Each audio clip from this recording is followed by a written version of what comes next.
Hello friends, a warm welcome to Family Recipe Ghar. Today let's learn how to make garlic gunpowder or Loshni chutney pitti as how we GSPs call it. So let's quickly check out the ingredients. Here I have about 1 cup of dried coconut or copra as you call it. It's very dry. So I've made them into pieces. Actually we need to grate this, but since it's very difficult to grate dry copra, I'm going to pulse it in the blender. We need about 1.5 to 2 tablespoons of locally available red chili powder, which is very spicy. I've taken about 1 tablespoon of Kashmiri Lal, this is only for the color. About 5 big garlic cloves or about 7 medium garlic which has been skinned, salt to taste, and of course the chilies can be adjusted according to your family needs. If you wish to add more, you can add more, and if you can't tolerate that much of spice, you can lessen it. I've taken about less than half teaspoon of jeera, raw jeera, and this is Vattambe Sali. I don't know what we call it in English. So if you don't have this, you can always use tamarind. This is used instead of tamarind. I'm not going to add all of it. I'm just going to maybe add half of it. So first we need to pulse this in the mixer and then dry roast all this except chili powder and salt. After pulsing, this is how the copra has been finely done. Now this needs to be sauteed without oil because it already has a lot of oil and it will leave the oil when it is heated. So in that oil we need to stir fry this.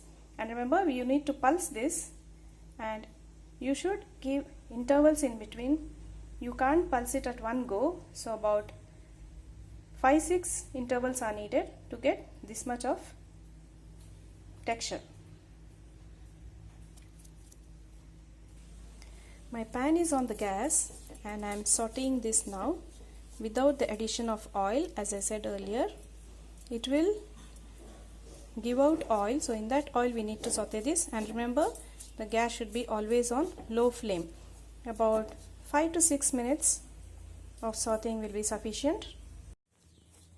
Once you apply ghee to the masala dosa, you can sprinkle this powder inside and then add your aloo bhaji, and masala dosa comes out super yummy.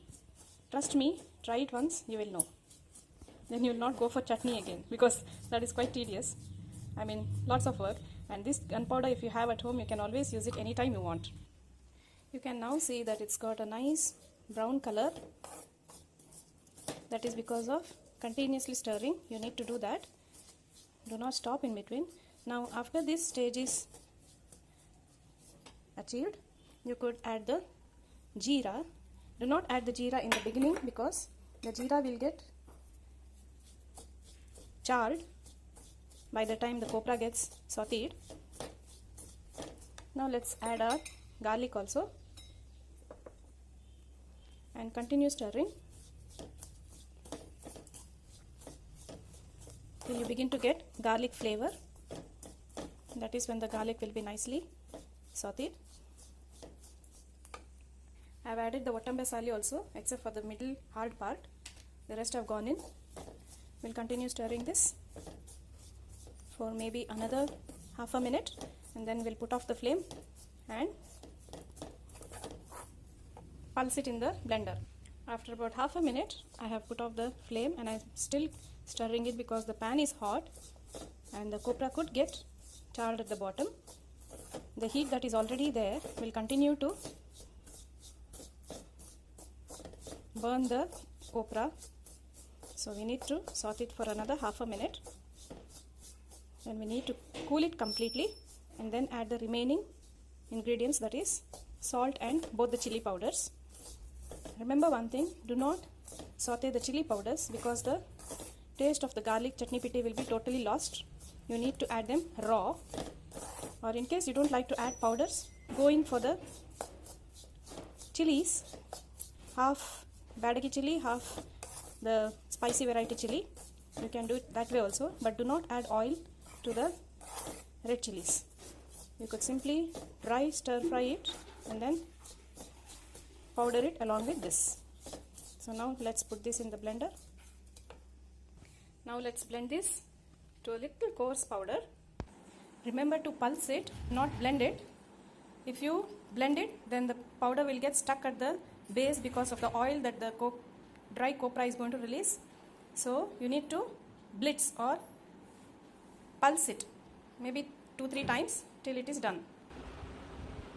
This mode should be used, not the 1, 2 or 3 option, only pulse. And remember that if you had used grated copra, you need to pulse it for about 3-4 times with intervals in between. Don't do it all at a time because the mixer will get hot, so you need to give intervals in between.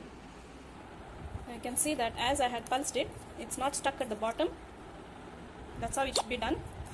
After pulsing it 3-4 times, look at the coarseness. This much of coarse powder is just right. Now let's put it in an airtight container and store it. Before storing, just check for salt. If it is less, you can add now. Mix it well or pulse once in the mixer and then keep it in an airtight container. If you have all the ingredients in hand, you can make this Lushneh chutney pitti within 7 to 8 minutes. Now, if you can make it at home, why go for the store-bought ones? These will be fresh for 1 week or 10 days, provided you don't use wet spoons or wet hand to use it whenever you require. So take care of that. Do not use wet spoon or wet hand, and it will last for a week's time. This goes very well with our idli and dosa also. Any kind of dosa or idli that you make, especially porridge. So if you love this recipe, please hit the thumbs up button. Love, like, share with your family and friends. Thanks for watching. See ya. Bye bye.